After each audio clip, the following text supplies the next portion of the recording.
আজই ডাউনলোড করুন আর এনজয় করুন আপনার পছন্দের শো। আমি যে বিবাহিত, তারপরে আমি আপনাকে কি করে বিয়ে করবো রাতুল সাহেব? আমি আর কোনো অজুহাত দিয়ে সত্যি আড়াল করতে চাই না। আমি বিয়ে করতে পারবো না। মানে কি কি বলছো কি তুমি কুসুম? হ্যাঁ রাতুল সাহেব, আমি যা বলছি ঠিকই বলছি। কিন্তু কিন্তু কেন? কারণ কারণ আমি বিবাহিত। কি কি বলছো কি তুমি এসব? হ্যাঁ রাতুল সাহেব, আমি সত্যি বলছি, আমি বিবাহিত। না না না, আমি বিশ্বাস করি না। বেশ,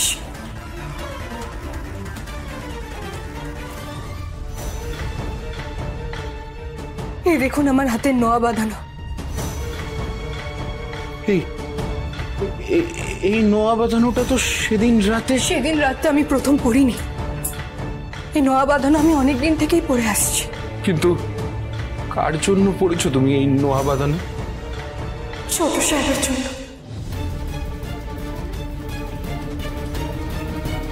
আমি বিয়ে করতে পারবো না রাতুল সাহেব।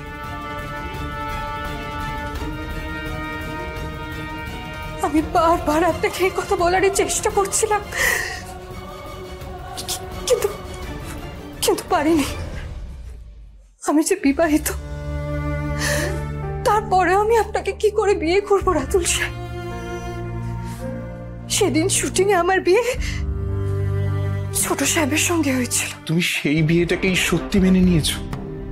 হ্যাঁ রাতুল সাহেব, আপনি তো জানেন যে আমি আগে এই শুটিং এর জন্য রাজি হইনি। আপনার বলাতে, ঈশান সাহেব, ছোট সাহেব সবার বলায় আমি এই শুটিং এর জন্য বাধ্য হয়ে রাজি হয়েছিলাম।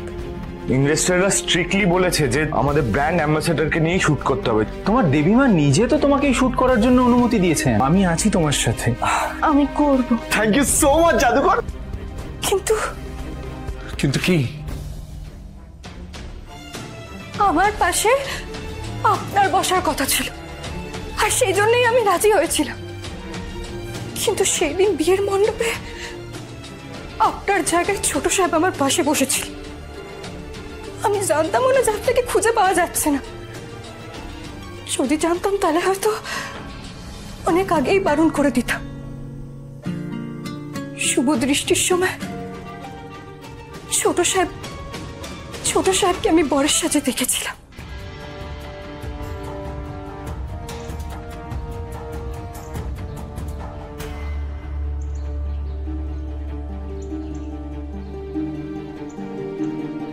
এর আগে যা যা হয়েছিল সব আমার অজানা ছিল। আমি ওই বিয়ের মণ্ডপ থেকে উঠেও চলে যেতাম।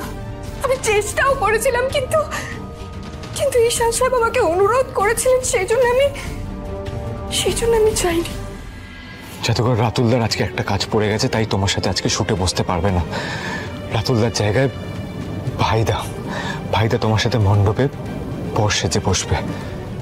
আমি ওই বিয়ের মণ্ডপ ছেড়ে চলে যেতাম, কিন্তু ঈশান সাহেবের বলায় আমি চলে যাইনি। কিন্তু আমি এটা জানতাম না যে সেদিনের শুটিং এর বিয়ে আমার জীবনটাকে পুরো বদলে দেবে।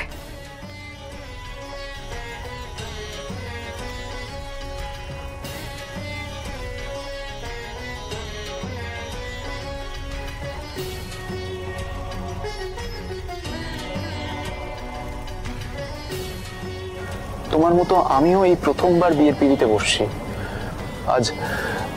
আজ বিয়ের সমস্ত রীতিনীতি মেনেই আমাদের বিয়ে হবে। এত জাঁক জমক তো আমি কোনোদিনও নিজের জীবনে দেখিনি। আমার না সেই মুহূর্তে সবটা আসল মনে হয়েছিল। আগুনকে সাক্ষী রেখে আমি আর ছোট সাহেব যখন 7 পাক ঘুরছিলাম, তখন আমি মনে মনে প্রতিজ্ঞা করেছিলাম যে আগামী 7 জন্ম আমি যেন ছোট সাহেবেরই হয়ে থাকব।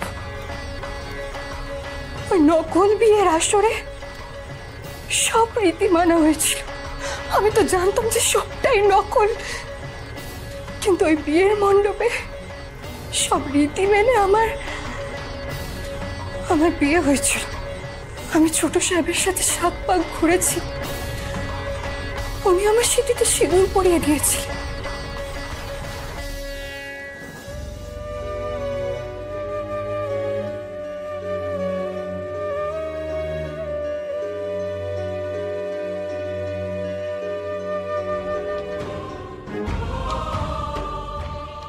ছোট সাহেব যখন আমার সিঁথিতে সিঁদুর পরিয়ে দিলেন,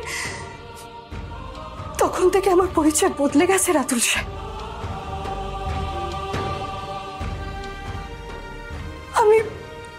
আমি জানি যে পুরো পৃথিবীর কাছে এই বিয়েটা মিথ্যে, ভুয়ো, নকল, কিন্তু ছোট সাহেব যখন আমার সিঁথিতে সিঁদুর পরালেন, সেই মুহূর্ত থেকে আমি শুধু ছোট সাহেবেরই হয়ে গেছি। আপনার মনে হচ্ছে না যে আমি বোকামি করছি রাতুল সাহেব? কিন্তু এটাই আমার জীবনের সবথেকে বড় সত্যি। গাঙ্গুলি বাড়ির ছেলে আয়ুষ্মান গাঙ্গুলি আমার স্বামী।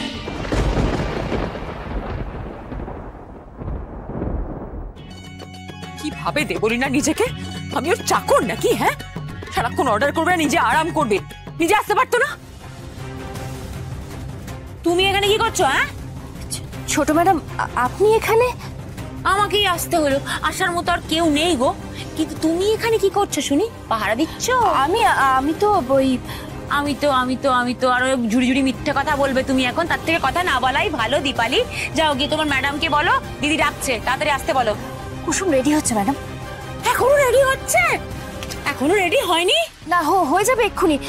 হয়ে যাবে এক্ষুনি? নিজেকে কি ভাবে তোমার ম্যাডাম? হ্যাঁ, কাজের মেয়ের বিয়ে হচ্ছে মালিকের বাড়ি থেকে, সে এখন ঘন্টার পর ঘন্টা ধরে শুধু সাজবে সাজবে। আমি কি এখানে অপেক্ষা করব? ওখানে এতগুলো লোক ওর জন্য অপেক্ষা করছে, তীর্থের কাকের মতো দাঁড়িয়ে থাকবো নাকি? ছোট ম্যাডাম 5 মিনিট দিন, 5 মিনিটেও রেডি হয়ে যাবে। 5 মিনিট? বাবা, কাজের মেয়ে রেডি হওয়ার জন্য কোনো 5 মিনিট অপেক্ষা করতে হবে? দাঁড়াও দেখাচ্ছি। আপনি কেন কষ্ট করবেন? আপনি বাড়ির দিকে যান না, আমি কুসুমকে এক্ষুনি নিয়ে আসছি। না, আমি বাড়ি যাব না, আজ আমি ওকে এখান থেকে নিয়ে তবে যাব। আমি এই বিয়ে মিথ্যে বলে মানতে চেয়েছিলাম, আমি শতবার সব চিহ্ন খুলেও ফেলতে চেয়েছিলাম রাতুল সাহেব, বিশ্বাস করুন আমাকে। কিন্তু যতবার আমি এই শতবার চিহ্ন খুলেছি, ততবার ছোট সাহেব কোনো না কোনো বিপদে পড়েছে।